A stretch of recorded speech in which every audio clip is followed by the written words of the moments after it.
ऋषियों ने श्री सूत जी से पूछा, हे प्रभु, इस कलयुग में वेद विदा रहित मनुष्यों को प्रभु भक्ति किस प्रकार मिलेगी तथा उनका उद्धार कैसे होगा?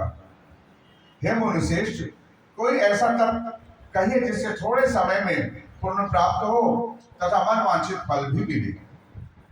वह कथा सुनने की हमारी प्रबल इच्छा है।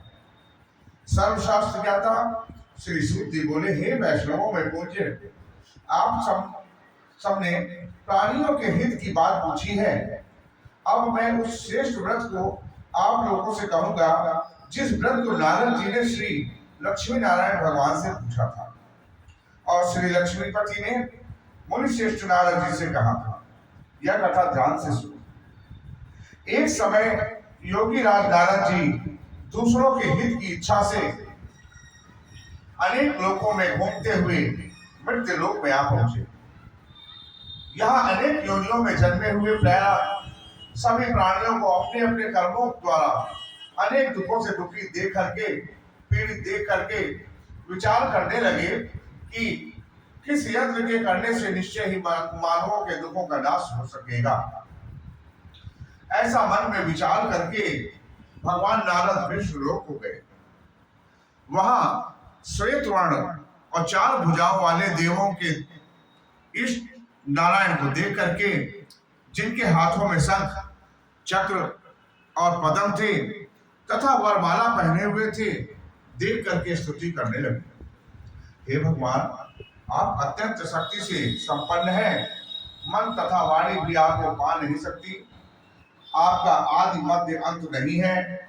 निर्गुण स्वरूप के कारण भक्तों के दुखों को नष्ट करने वाले हो।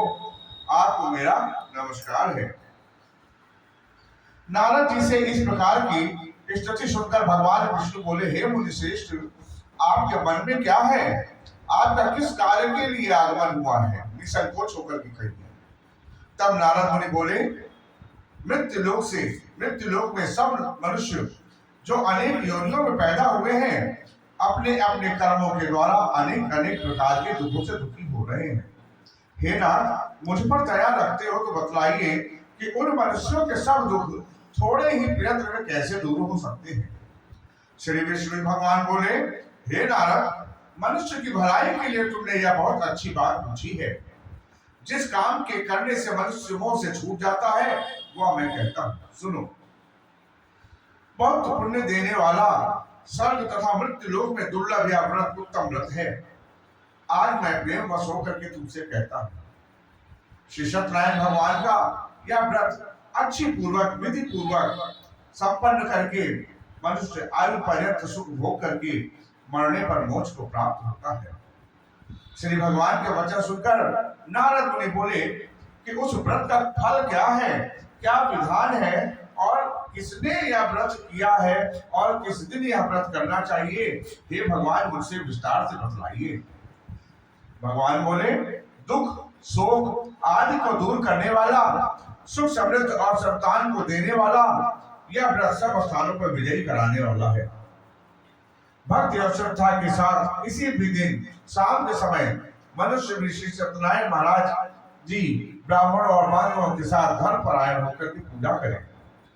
भक्ति भाव से नववेत्र, केले का फल, घी, दूध और चूर्ण, गेहूं का चूर्ण सवाया ले। गेहूं के अभाव में साठी का चूर्ण, शक्कर तथा गुड़ ले तथा भक्ति भाव से भगवान को अर्पण करे तथा बंधुओं सहित ब्राह्मणों को भोजन कराने के पश्चात स्वयं भोजन करे। अंत में नृत्य गीत आदि का आयोजन करके श्री सत्यनारायण भगवान का स्मरण करता हुआ समय व्यतीत करे। इस प्रकार व्रत करने पर मनुष्य की सभी इच्छाएं निश्चय पूरी होती हैं। विशेषकर कल काल में मृत्यु लोक पर या मौत का सरल उपाय। बोलो सत्यनारायण महाराज की जय। प्रथम अध्याय।